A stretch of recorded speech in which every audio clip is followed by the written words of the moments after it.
So the massive gas leak blowout in Porter Ranch brings us here, but we've been organizing on the ground from day one. So we helped organize over 1,800 complaint calls on this gas leak, which led to a notice of violation, which led to SoCalGas which led to the Air District to want to take extreme action against SoCalGas. Order for abatement is a pretty big deal. It's going to force the gas company to come into compliance with air regulations, and if they can't, they can move to shut the facility down, and that's what we've been organizing around, calling for the immediate shutdown of this facility. The truth is, the communities across California have been in a state of emergency for decades.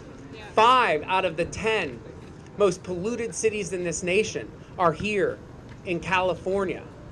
15 million Californians live within a mile of a gas and oil well. 15 million. Here in Los Angeles, 123,000 Angelenos live within 1,500 feet of an oil and gas well. And that may be why you're more likely to die from air pollution in California than you are from getting hit by a car. I'm here representing Stan DeLay and my community of South Central because we also have been going through something similar to Porter Ranch, and I think that we also have a voice, and we should all just become one and share a voice and share our stories. The oil facilities don't belong in communities. They don't make sense. A community should be like neighbors and parks and gardens and churches and things like that, and oil just doesn't make sense there. It's the one thing in our community that doesn't belong. Natural gas is mostly methane. It also has other chemicals that are known carcinogens in it. It's an accelerant, so it accelerates global warming effects faster than carbon. And so the fact that we have so much methane leaking from this facility, 50,000 kilograms per hour, is insane. And so all the climate gains that we've made in California with legislation have practically been erased at this point. And so that points to the urgency of the situation, why we need to shut it down as quickly as possible, and we can't rest until that's what we get. We are here today to allow you, the interested members of the public, an opportunity to testify with regard to the petition for a stipulated order for abatement that we are considering today against Southern California Gas Company. This 5-member hearing board that you see before you is, as the chairman stated, not part of the South Coast Air Quality Management District. We are a separate, independent, quasi-judicial body. We're here to express our support for the stipulated order for abatement.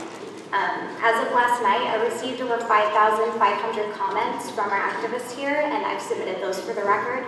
But I just got word this morning that that number is up to 8,960. So there's a lot of support for this order. We have smell gas off and on. My daughter has had bloody noses all these years.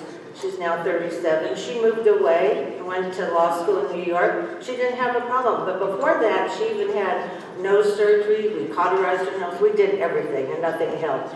I have headaches. I do have asthma now. I've had a bad cough since October. Thank you for getting some help, but it's not helping all the way. You need to shut it down or do something. It's just not helping at all. SoCalGas has been incredibly responsive to every single thing we've asked for, and that's the problem. They've been responsive. They've been reactive. Were never proactive. They never had a plan in place. There was never a contingency plan that what happened if one of these wells blew like it did. They lied from the beginning about the leak. We had to hold them accountable and expose the leak in the first week. And then they lied about the health impacts, so we had to expose the health impacts. And, we helped organize for the relocation effort. But all of it has just been SoCalGas lying and trying to cover up what they should have been doing, which was fixing their facility. And they never did that, so now they are never going to get the opportunity, and we're going to shut it down. That 5 to 6 week, long duration between the actual gas leak and notifying the school district is unacceptable, it's negligent, and there is no reason for any kind of plan to not be in place. There is a pattern going on here with California Gas Company. This is not the only facility that has experienced leaks. There's been experiencing leaks with Honor Rancho, which is a Southern California gas facility. There have been problems at La Goleta. They've had vibration problems there. Playa del Rey, They have the same problems.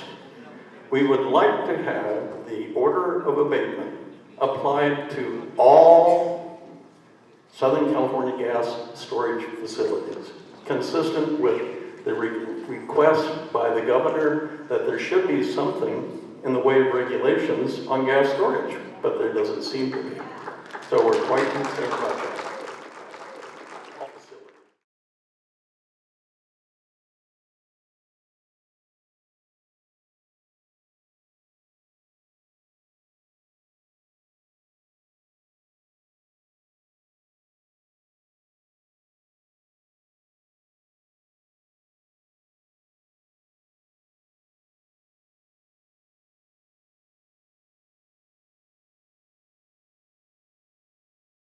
Even the smallest things can turn into something a lot bigger. And I think that fighting as a community or in groups to shut down an oil well that's across the street from us can lead to something even bigger at one point. We can't defeat climate change. We can only defeat big polluters, right? And defeat the corporatocracy that has put, these sort of terrible policies in place and taken control of our democracy and, put profit before people.